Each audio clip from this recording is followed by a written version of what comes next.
भारत के छोटे शहरों के स्टार्टअप्स अब सिर्फ सर्वाइवल नहीं, आईपीओ तक का सफर तय कर पाएंगे। फाउंडर्स अब अपने खुद के ईएसओपीज रख सकते हैं। एंजल इन्वेस्टर्स अब सिर्फ 10 लाख से इन्वेस्टमेंट शुरू कर पाएंगे।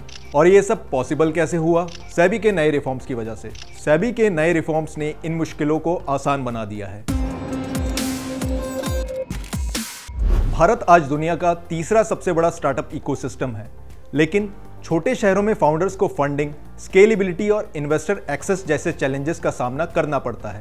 सेबी यानी securities and exchange board of India ने अपनी 210वीं बोर्ड मीटिंग में 3 बड़े फैसले लिए जो इन चैलेंजेस को टैकल करने में मदद करेंगे। फाउंडर्स को ईएसओपी में छूट, को इन्वेस्टमेंट मॉडल का लॉन्च, एंजल इन्वेस्टर्स के लिए आसान और पारदर्शी नियम। तो चलिए एक एक करके समझते हैं कि फाउंडर्स के लिए क्या बदला है, क्यों बदला है और इसका असर उन पर क्या होगा।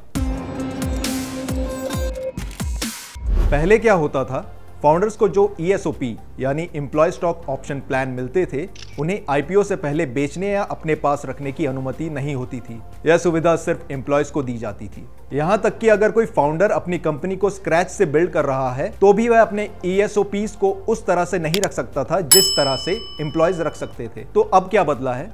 अब फाउंडर्स को भी यह छूट मिलेगी कि आईपीओ फाइल करने से 1 साल पहले तक मिले ईएसओपीज को भी वो अपने पास रख सकेंगे। और इसका इंपैक्ट क्या हो सकता है? जहां पहले फाउंडर्स को ऐसा लगता था कि आईपीओ आते ही उन्हें कंट्रोल और वैल्यू दोनों से कॉम्प्रोमाइज करना पड़ेगा, अब वहीं उन्हें लॉन्ग टर्म विजन पर टिके रहने का फायदा मिलेगा। आईपीओ के दौरान ओनरशिप स्ट्रक्चर ज्यादा साफ और मजबूत दिखाई देगा। जहां पहले ट्रांसपेरेंसी नहीं होती थी, अब आईपीओ के वक्त साफ दिखेगा कि कौन कितनी जिम्मेदारी रखता है और क्यों। इन्वेस्टर को यह देखकर भरोसा होगा कि फाउंडर खुद भी कंपनी के फ्यूचर पर भरोसा करता है और सिर्फ क्विक एग्जिट के लिए नहीं आया।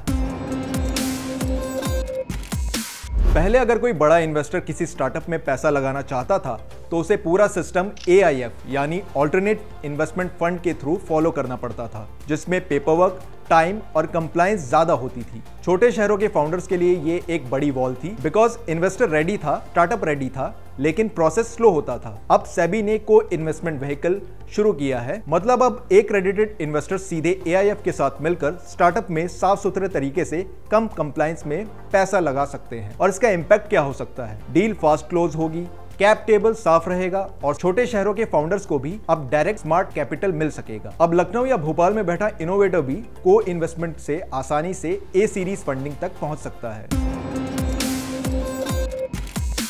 पहले एंजल इन्वेस्टमेंट का कोई खास रेगुलेशन नहीं था। कई बार ना तो इन्वेस्टर की इंटेंट क्लियर होती थी, ना ही स्टार्टअप का कोई पता होता था कि डील किस भरोसे पर हो रही है। इसका रिजल्ट क्या होता था? कई बार डील्स इनफॉर्मल नेचर की होती थी, जिससे रिस्क और मिसट्रस्ट बढ़ता था। लेकिन अब सेबी ने साफ कर दिया है कि एंजल इन्वेस्टर्स को एक्रेडिटेड इन्वेस्टर्स बनना पड़ेगा और उनकी इन्वेस्टमेंट लिमिट अब 10 लाख से 25 करोड़ तक की होगी, जो पहले 25 लाख से 10 करोड़ की थी। इसका इंपैक्ट क्या हो सकता है? कम पूंजी वाले लेकिन जेन्युइन इन्वेस्टर्स को भी मौका मिलेगा। इन्वेस्टर्स को सही स्टेज पर डाइवर्स फंडिंग सपोर्ट मिलेगा। हर डील ज्यादा फॉर्मल और ट्रस्ट बेस्ड होगी। इसका सीधा फायदा उन स्टार्टअप्स को मिलेगा जो नए हैं लेकिन सही रोड मैप और पैशन के साथ आए हैं। अब बात करते हैं कि छोटे शहरों में इस बदलाव का क्या असर होगा। कानपुर, कोयंबटूर, इंदौर, जयपुर जैसे शहरों में बैठा फाउंडर अब कैपिटल तक फास्ट एक्सेस पा सकता है। ईएसओपी रिफॉर्म से वो अपने एम्प्लॉयज और खुद को ज्यादा रिटेन कर पाएगा और को इन्वेस्टमेंट मॉडल से डीप टेक, एग्रीटेक जैसे नॉन ग्लैमरस सेक्टर को भी फंडिंग मिलेगी। यह सिर्फ पॉलिसी नहीं, एक नई सोच का बदलाव है, जहां स्टार्टअप इंडिया अब सिर्फ मेट्रोज की मोनोपोली नहीं रखेगा। सेबी के नए रिफॉर्म्स दिखाते हैं कि भारत अब सिर्फ मेट्रो बेस्ड यूनिकॉर्न्स नहीं चाहता, वो चाहता है कि हर शहर, हर गांव से प्रॉब्लम सॉल्वर्स और चेंज मेकर्स निकलें। अगर आप एक स्टार्टअप फाउंडर हैं या बनना चाहते हैं तो अब आपकी बारी है।